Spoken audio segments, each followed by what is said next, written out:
Everybody good? Camera-wise? Sound? Okay. So we'll go ahead and get started. I think everybody kind of knows who I am. My name is Ken Crane. I currently serve as the president of the Phoenix Law Enforcement Association. I've been a cop for almost, going on 28 years now. I want to make some introductions. I got a lot of folks standing behind me. I got members of my executive board. Daryl Kriplin is our treasurer. Frank Marino is our secretary. Our VP is Britt London. I got other board members and reps here also. Mr. Joe Kluwer's here. He is a retired Phoenix cop, former PLEA president, now serves as the executive director of our state group, the Arizona Police Association. I've got Chad Drexler, the president of Peoria POA, Mike Fain, president of Northern Arizona Law Enforcement Association, Justin Harris, president of Glendale, and Justin also serves as president of the Arizona Police Association. We're here to address an issue of serious concern with regard to Phoenix Police Chief's decision on a police use of force matter. The event I'm going to speak about is profiled in detail in an article just posted yesterday on our website at azplea.com. The article is titled River Rock Dodgeball, New Expectations on Use of Force. I've included a copy of the article in the press packet. Would encourage all of you to read it to obtain a detailed perspective on the issues surrounding this incident. Rank and file police officers see a trend in the post-Ferguson era of police work nationwide where police managers will often take the politically safe route when it comes to police use of force matters. This means the men and women who daily man the front lines are sometimes sacrificed for the benefit of a politically correct decision. We are here to tell the public and the men and women of the Phoenix PD that Chief Williams apparently has a new expectation on use of force, that officers now play dodgeball with river rocks when confronted with rock-wielding assailants. An officer-involved shooting occurred December 26, 2015, out in front of Cactus Park Precinct at 39th Avenue and Cactus Road. An officer and a sergeant had to contend with an unstable, uncontained, violent subject that had ingested meth earlier that day and had a death wish. He started by throwing an object that struck a fully marked police vehicle occupied by a police supervisor. He then stripped block off the fence bordering a residential yard next to the precinct and proceeded to throw it at the front door of the precinct, shattering the glass. An officer then exited out the front of the precinct to provide backup for the supervisor. The subject then walked south toward Cactus Road, where there were 6 lanes of busy midday traffic and an ample supply of river rock near the roadway. The sergeant and officer trailed the subject on foot and called to him, fearing he would go into the roadway or possibly throw rocks at passing cars. They began yelling commands at the suspect, telling him to drop the rock and that they didn't want to hurt him. As he walked back toward them, he had a river rock in his hand. Several commands were given to drop the rock. He refused and threw it like a baseball, endangering the lives of both the officer and the sergeant, who was a few feet to the officer's left. The distance from officer to suspect was later determined to be approximately 38.5 feet, just over 12 yards. Just prior to the shooting, the officer had taken a kneeling position and, perceiving a serious threat that could cause serious physical injury or death, fired one shot, hitting the suspect. The rock thrown by the suspect also struck the officer on the front knuckles of his left hand, causing severe lacerations to 2 fingers. The suspect succumbed to his injury at the hospital later, and then a concurrent criminal and internal investigation was done. I want to demonstrate something real quick. I'm going to ask Sergeant Smith here to just take a 2-handed firing grip with this red gun. He's going to put it straight out. If a rock is coming in, directly in, and it hits right here on the knuckles, and the report describes severe lacerations to 2 knuckles. If this comes in a couple of inches higher, here's the trajectory, right here. Bridge of nose, forehead, eye socket. Okay, thanks. A police department PIO at the scene that day stated, quote, "The officer returned fire by shooting one time with his gun, striking that suspect and ending this violent encounter," end quote. He then went on to state, quote, "We believe the neighborhood is now secure," end quote. The officer was cleared by the Maricopa County Attorney's Office of criminal wrongdoing. 15 months later, a police department use of force board was convened and forwarded a recommendation of, quote, out of policy to the chief. The chief rubber stamped that recommendation the same day it was authored. This raises a question. How did the involved officer go from hero to zero in 15 months? For the last 10 months, PLEA has appealed to the chief and the city manager, Ed Zucker, as recently as about 2 weeks ago, to reverse what we know to be a very flawed decision. We worked hard behind the scenes, having meetings, going over the shooting details. So during the same time period, the chief sent PLEA an email on July 28th and stated, quote, "While your discussion was compelling, I do believe the officer could have chosen to move out of the path of the river rocks and cinder blocks thrown by the suspect. The chief has held firm, and the city manager made it clear he will back the chief. That's certainly his prerogative. The chief, in turn, recently informed us she's now planning on having an outside agency do an independent review. Let me tell you something. This is nothing more than a smoke and mirrors ploy in an effort to have another agency head backstop her decision. All of our attempts at informal resolution have fallen on deaf ears, which is why we are now taking the issue public. Let me speak to some of the elements of this shooting. First, the involved officers. Both were veteran street officers with a combined level of law enforcement experience of almost 30 years between them at the time of the shooting. Both were seasoned cops who have seen and experienced a lot prior to this incident. In other words, not prone to overreaction. The suspect, what was known at the time, we had a male subject, 6 foot, 190 pounds, armed with a large river rock, described as measuring 3.5 inches by 5 inches by 1.5 inches, weighing 1.4 pounds. He was angry, aggressive, verbally abusive, non-compliant, and had already displayed a violent disposition prior to the final confrontation leading to the shooting. What became known after the fact about this person? He was 41 years of age, had a prior arrest record, was on supervised probation, and had ingested methamphetamine earlier. He had previous struggles with depression and had told a relative earlier that day he, quote, wanted to die and, quote, was going to try to get killed. Of course, our guys didn't know that.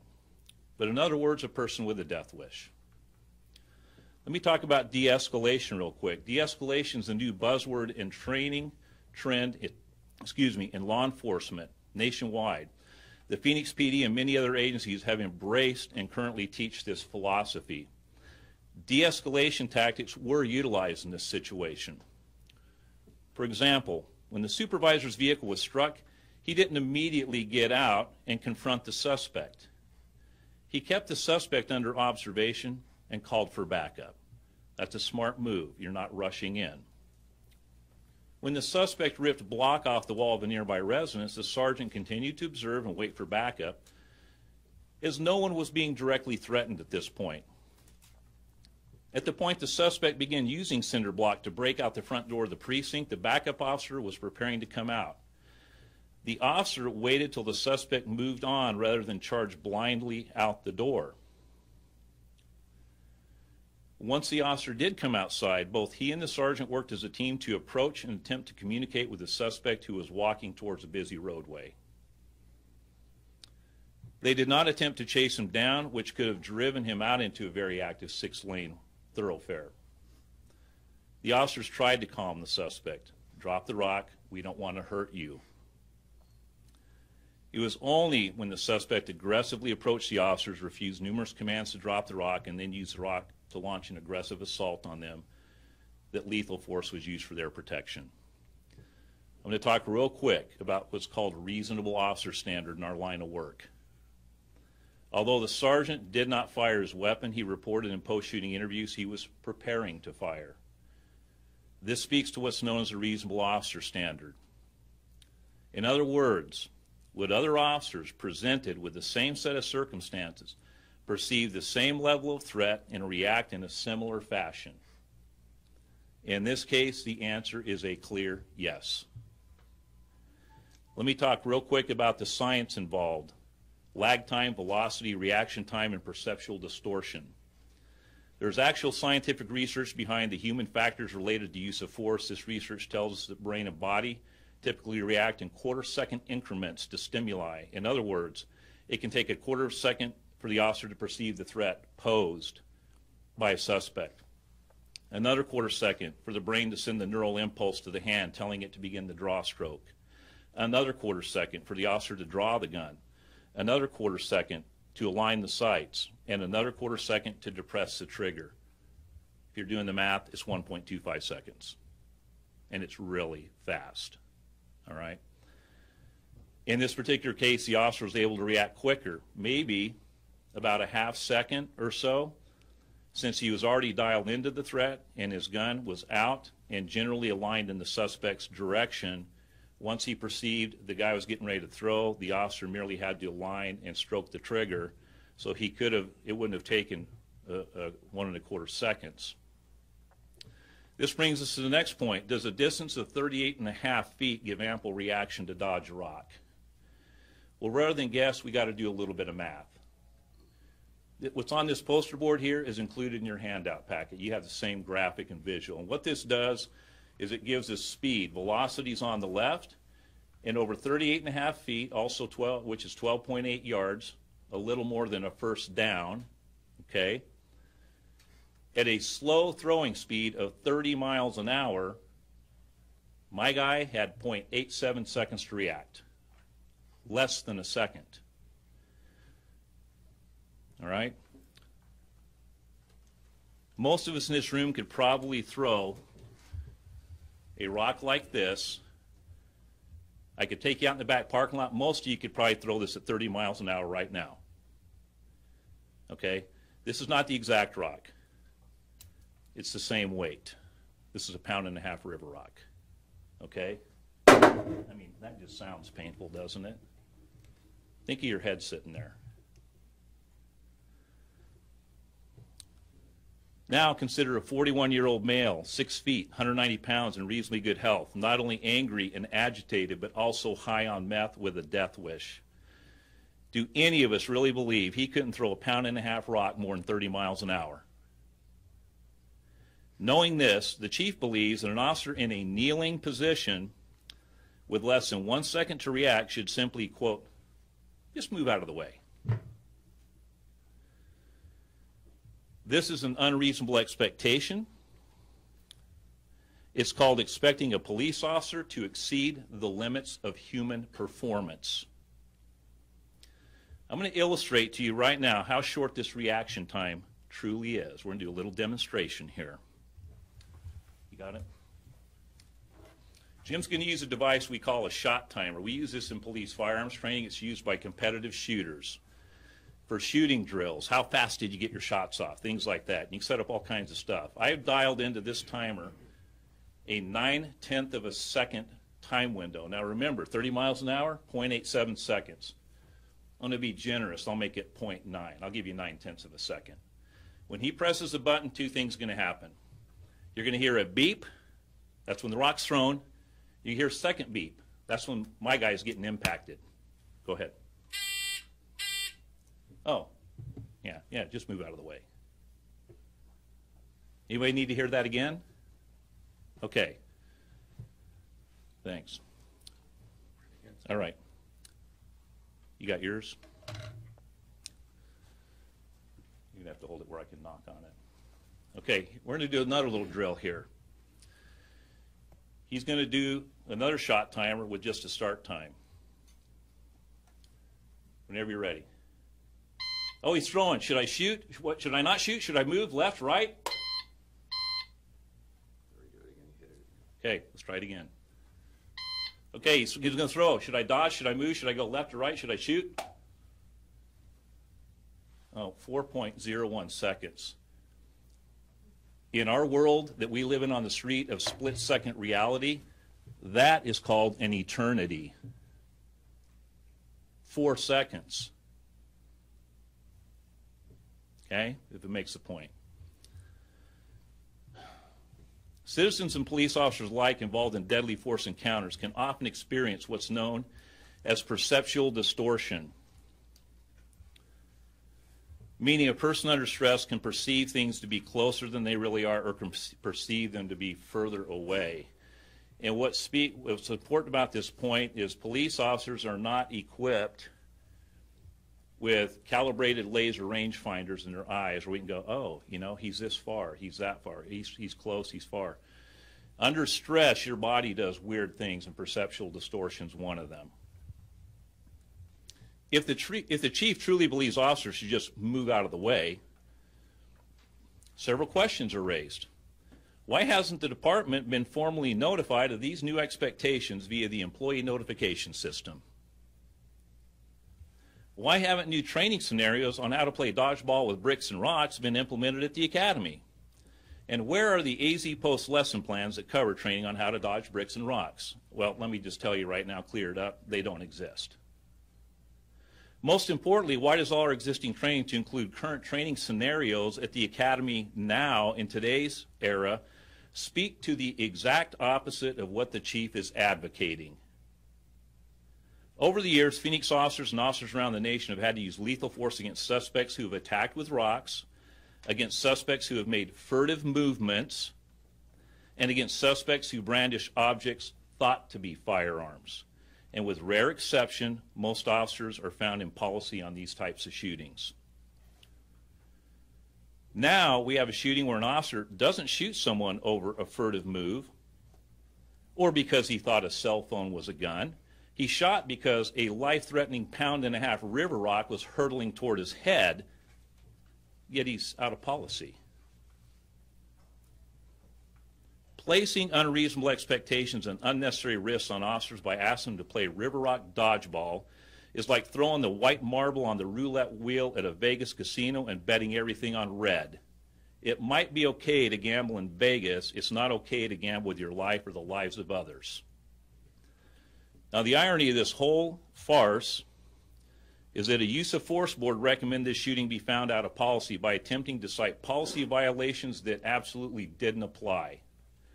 Then, when asked to reverse the decision, the chief came up with a completely different rationale, not even touched upon by the use of force board, nor covered in department policy, that of just moving out of the way. It goes without saying that police work can be extremely difficult. Using lethal force is the last thing any of our officers want to have to do. Yet every day they roll out of the station, they all know this could be the day they're thrust into a situation not of their own choosing, requiring them to use lethal force to protect their life or the life of another. Is it too much to ask for a chief that'll have our backs? A police chief who sets arbitrary and unrealistic expectations for those who daily work the streets by keeping a secret rule book no one else has access to is called setting your troops up for failure, not to mention negative impact decisions, the negative impact that decisions such as this have on morale. Officers begin to wonder, will I be next? How are officers expected to succeed when new rules are implemented on the fly? Ill-conceived policies and expectations such as these are dangerous and can cause officers to unnecessarily hesitate, resulting in death or injury. If the chief finds it problematic to back the rank and file troops who daily put their lives on the line, we certainly do not find it problematic, and we will be there to back them. Our message to our officers and detectives is this: do your job the way you've been trained, follow your department policy, follow the state law, and don't worry about police administrators out of touch with the realities of the street who expect you to follow made-up rules that are unreasonable, nonsensical, and dangerous. This concludes my remarks. I'm going to let Officer Justin Harris, who's the president of our state group, say a few brief words, and then we'll stand for any questions you have. Thank you. Good morning, everyone. My name's Justin Harris. I'm president of the Arizona Police Association. We represent over 12,000 active police officers across the state. I just wanted to make a couple comments here today about, unfortunately, today in the world in which we live in with social media, things happen fast, very quickly. And we're used to members of the public, even the media, questioning what and why did a police officer do what they did. Well, I can tell you right now that there's not a single police officer that I've ever worked with or that I even heard of that wants to come to work with the intent of wanting to shoot somebody else, another human being. We want to come to work. We want to do our job. We want to make the community safe. And we want to know that the administration has a set of policies in place that will allow us to do our job, and they will protect us and back us when we do our job correctly. Unfortunately, many chiefs, and we're starting to see this trend nationally, the police chiefs themselves are nothing more than a political entity. When they're making decisions not based on policy, and especially when they're not making decisions based on training, but they're doing it based on, does it pass the headline test? That's what they're looking at. How is the media going to report this, and how is this going to reflect on me, a representative of this department? Rather than Police Chief Jerry Williams stepping forward and making a decision that was within policy and reviewing their policy based on this use of force board's recommendation, if it's a bad policy, change the policy. But don't hang a police officer out to dry, because let me tell you something you don't hear of too often: victim and victimization. That police officer that day was put in a position to where he had to fire his weapon at another human being taking their life. He was a victim for having to do that to do his job, but now he's been re-victimized by a police chief in a shooting that occurred nearly 2 years ago, not being able to take care of himself or his family, and just this lingering stress of, why didn't the department back me on this? Well, it's simple. Jerry Williams is more worried about her own career, her own perception from the media and the public, than standing up and saying my officer did what was expected of them. It's horrible that this individual's life was taken, but our officers were put in a position where if they didn't act, then they're going to be judged by the media, because what if this guy did decide to run out in the street, a car hits that individual, we're going to be judged because we didn't act. So, you know, you often heard that expression, a rock in a hard place. Well, there's technically a rock here, and the hard place is your administration. When they're coming after you for a political statement as opposed to doing the right thing, then maybe that person should consider their position of being a police chief if they can't handle the heat. And that's all I have. Thanks. Okay, our remarks are concluded. We'll try to take any questions you might have and answer them the best we can, so we'll go ahead and open it up. So county attorney ruled that the shooting was justified. Yes. And then it went to the use of force board, if that's correct name. Why was it sent there? Was there pressure from the victim's family? No, good question. So standard procedure in most police departments, I can speak to Phoenix, the county attorney looks at it from a criminal perspective. In other words, did an officer violate state law? If they roll out to every shooting scene, and their one concern that they are going to deal with is, are we going to indict a cop tonight for murder? That's all they show up for. And fortunately, 99+% of the time, it's like, hey, we're cool with it. They do the walkthrough, get briefed by homicide, they'll look at the scene, walk through, and they pretty much know the day they leave that this is okay, it's good. But the final report does get actually shipped over to them for review, and it can take 6, 7, 8 months for the county attorney to issue what we call a clearance, a shooting clearance letter, okay? But we kind of know ahead of time what the outcome's going to be. So then, once that clearance letter comes, the police department, at least in Phoenix, convenes a use of force review board. And what they are looking at is, did you violate some administrative policy or procedure, okay? So you have criminal bounced by administrative. That's what we're looking at. So it wasn't. I don't mean to give a false perspective. It's not that they were gunning for this officer, no pun intended. Okay, but it's standard procedure. We do it on all use of forces where firearms, deadly force is used. All right. That board, at least the one that our officer faced, was comprised of a peer officer, 3 citizens, a police commander, and chaired by an assistant chief. All right. So that day on that board, there were 6 people sitting there. They do bring in department subject matter experts, but the part of the problem that we see in the use of force board is the subject matter experts sit there mute unless a question is asked of them. They don't just get to weigh in freely on the discussion or go, hey, you guys got it wrong. Here's the other problem. We need citizen input on these panels. It's good that we have them. But what we see is oftentimes, as the association reps going into these use of force boards to represent a member, oftentimes we are the most highly trained person in the room on use of force. Why? We are actively seeking training. We're going to the use of force seminars. We're staying up on the most cutting edge science and technology involving police use of force. Citizens haven't gone to any of that. Not trying to bag on the assistant chief that chairs the board or the commanders that sit on it. Most of these folks have been out of street work for 10 to 15 years. That's called being out of touch with reality, okay?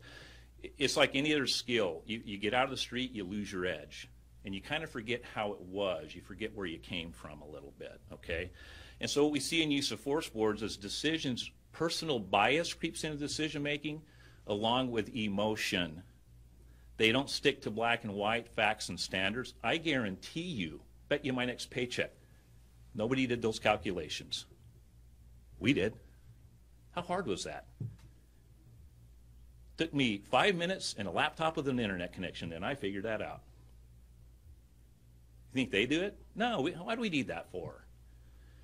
No. Well, I'd have been comfortable if you just waited another second. Well, really. Took the rock less than a second, you know. That's some of the stuff we hear. I'm not saying that's what they said in this one, but that's stuff we've heard before. Well, if you had to do, officer, if you had to do all over again, would you do anything different? That is a horrible question to ask. Yes, I would have filled out a leave slip and stayed home that day. That's what I would have done. Okay? The Supreme Court litmus test, Graham v. Connor, 1989, it's in your packet. That's a bright line policy on how to evaluate police use of force. And one of the justices in that case said, we cannot judge based on 20/20 vision of hindsight. In other words, we have to look, here's what's happening, what did the officer know in the moment, he's up, bang, freeze frame, right there, freeze it. What did he know? What was known to him? What was the threat coming at him? Was it an articulable and reasonable threat that warranted that level of force? If the answer is yes, it should be in policy. But unfortunately, that doesn't happen. And reasons get made out of emotional bias and politics creep in. What's the community going to think? I don't want a bunch of angry citizens. Who cares? You got to explain why we did what we did. And be willing to stand up for your men and women that are doing the heavy lifting out there every day. So I kind of went off there, but. Do you know how, you said there are 6 people on that board, do you know how those 6 voted? No, and to that point, the way it's run is you go sit in the room, Internal Affairs comes in, does a very, very basic vanilla presentation. They put scene diagrams and photos. And it's kind of like, yeah, it was hot, it was sunny, it was 11:43, the officer came here, blah, blah, blah, you know, this happened through the rock, pulled the trigger, any questions? You know, it's very, very, they do a good job. They keep personal bias out of it, it's just the facts. The officer is given a chance to tell his story. The board is allowed to ask questions. Then they clear the room and they deliberate. And we don't know what goes on and what's said in there. And we don't know how the vote is, and it's not recorded. It's kind of like a secret tribunal of sorts. And so I'm sure people kind of come up sometimes with some wacky off-the-wall ideas. You could have a senior commander or chief, well, 20 years ago I wouldn't have done that. Sorry, that's not what you're here to judge, what you would have done 20 years ago. We're here to look at the policy and the rule book and go, did this guy comport or not? It's really easy, but they get it wrong sometimes. So This case did not pass that, or it did pass that, the use of force? no, they ruled them out of policy. And then, so a lot of people going, man, tail into 2015, why now, right? It probably took the county attorney 6 to 8 months to issue a clearance letter. They usually don't do a use of force board until they have that letter in hand. That's the ironclad cementing that, okay, they're not going to charge you criminally, all right? But then the department, well, they're a governmental entity and they move slow. So they took however many more months, it was 15 months after the shooting when the use of force was convened. Here's the other thing. At the time the shooting occurred, Joe Yonner was the police chief. Jerry Williams was still in Oxnard. But unfortunately, she gets here and due to the delay, it hits her desk. She signed off on it. They had scheduled, since they found him out of policy, they were going to schedule him to be disciplined. I got a hold of her and said, hey, let's time out, put the brakes on this. We need to talk. Okay, Brought her right down here to our office, had an extensive briefing, whiteboarded everything out, explained it, went through a lot of what we covered with you guys here. Okay, I'll relook it. Schedule's full, might take me a month to get back. I'm like, cool, as long as you're going to relook it. And then about a month later, I get the email. He should have dodged. So we went back and forth some more in the ensuing months after that, all right? And then it culminated about a week and a half or so ago where we had a meeting with Ed Zucker, city manager, and kind of laid it at Ed's feet, and he said he would get with her. He did. He is elected to back his chief. I really didn't expect anything different. So that's, and now we're here, okay? It's a very unreasonable, dangerous standard and expectation to put on our officers out there. And unfortunately, once that Pandora's box is open and you made the decision once, it's easy to make it the next time, and it gets easier and easier, and all of a sudden it becomes a police department pattern in practice. So, yeah, that answers that. So he was back on the job, and then now is he off the job? No, well, he's been working solid for 2 years running. And then what happens next for him? Well, that's a good question. Typically, if you're found out of policy on the use of force, you get scheduled for a disciplinary review board. It's been over a year. So that has not occurred. And one of the concerns I raised with the chief, as I said, based on our discipline matrix, we shoot and kill a guy, you call it out of policy, that's up to a class 3 violation. We could terminate it. You going to fire this guy?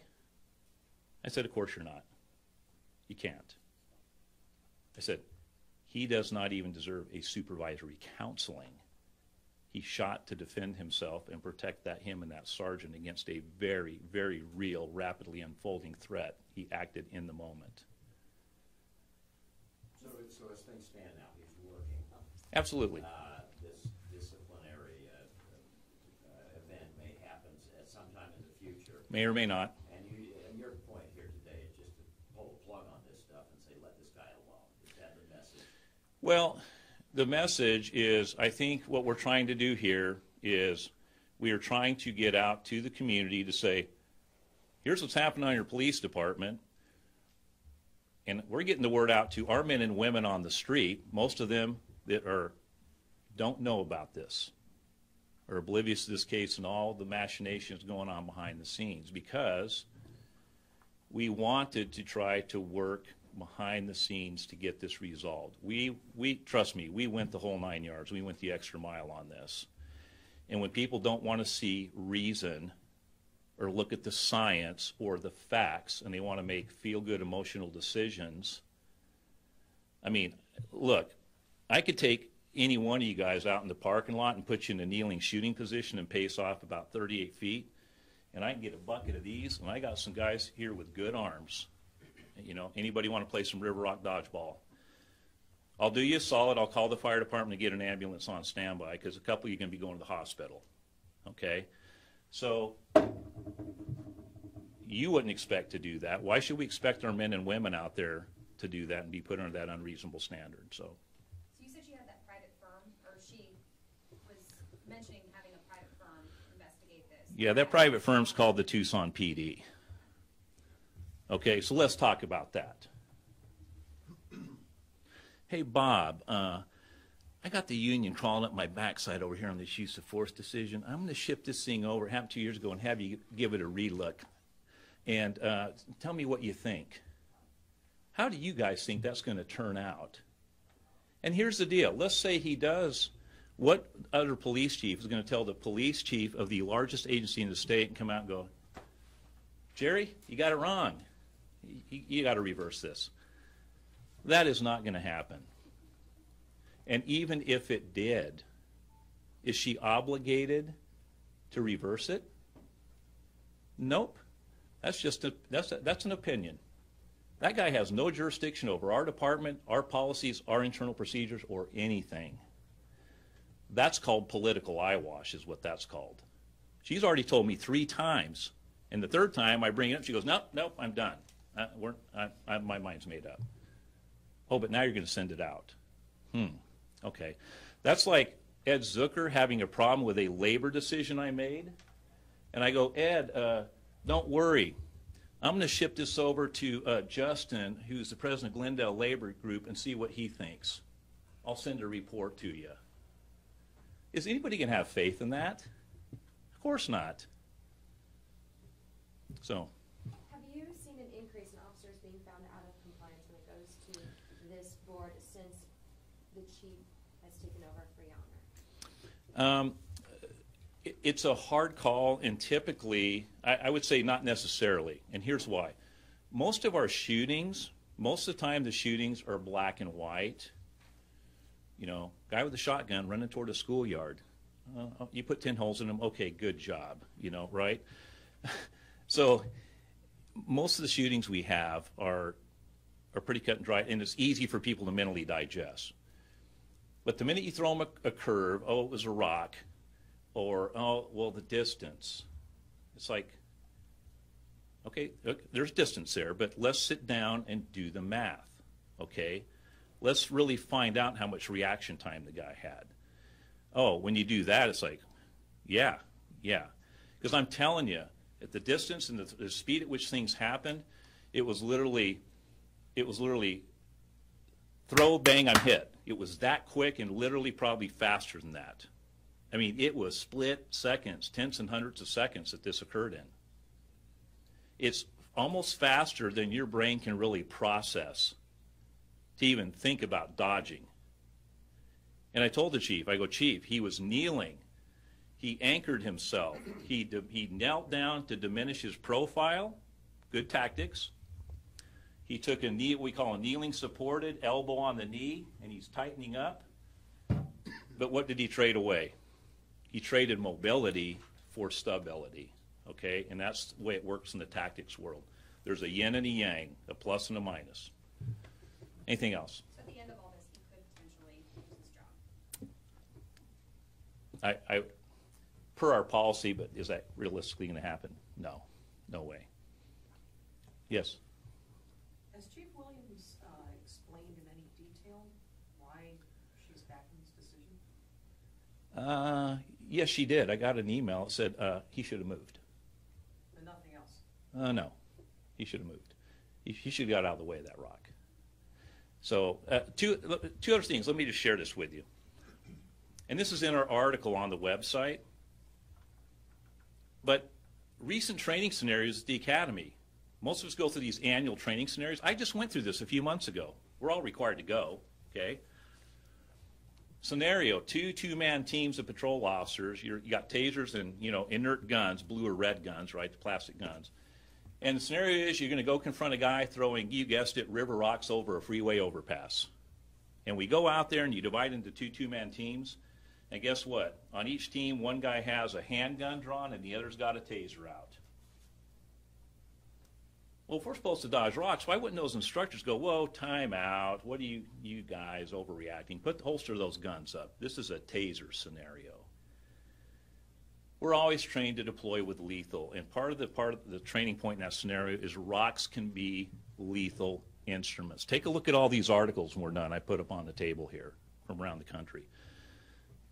New York shopkeeper got his jaw broke by a guy that threw an avocado at him, for God's sake. And a river rock, pound and a half. So, one more thing I'll share with you. Officers that graduate the academy come through and sit in this classroom. I teach a 2-hour career survival and then give them another hour instruction. Had a group come through a week ago. I go, hey, let me run something by you guys. These are all brand new cops, just put their badge on, right? And I come in and I go, here's the scenario, and I lay it out. I lay out this scenario. And I go, and after you said drop it, the guy does this. He winds up, and a couple of people in the class visibly flinch like this when I'm winding up. I go, what are you going to do? Shoot him. Now one person goes, how far is he? Good question. I go, 12 and a half yards. Her response, yeah, that's pretty close. These are the people coming out with the newest and most current training from our academy. All of them to a person said concurred, lethal force is a viable option in this scenario here. Everybody gets it. Anybody else? Yes, sir. Is there a policy directive that actually addresses this type of thing? Because you're saying that they're saying he should have moved, but is that a policy? No. And here's the deal. You really can't make a policy. You're just setting people up for failure. It's like saying you won't shoot if it's X distance. Because then you're sitting there going, oh, man, how far is it? How? Bam, and you're hit. Right? We live in a world of split seconds. And everybody in the world has months to dissect it, and Monday morning quarterback us. And here's the deal. Not complaining.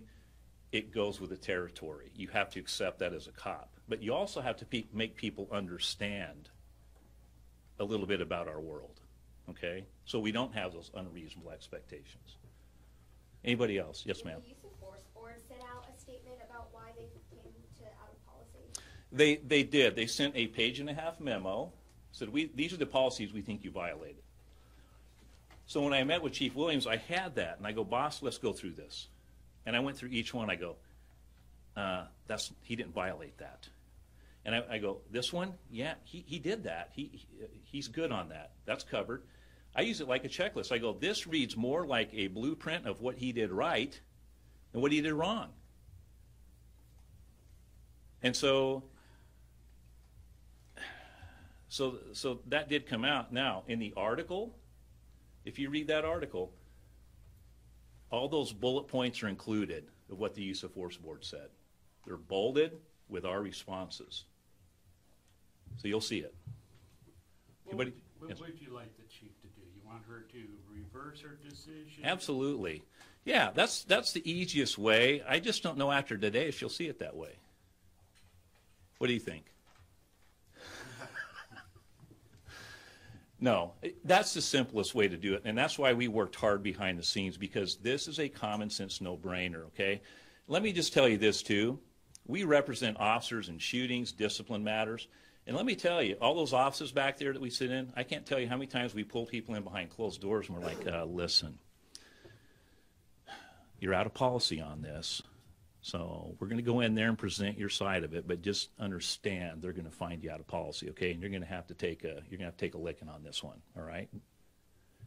We have those conversations. Hey, they're going to give you 24 to 40 off. That's the going rate for what you did, so we'll try to mitigate it, but you're going to get discipline. You have to go accept it. You got to go to the principal's office, take your paddling, right? We have those conversations all the time with our guys.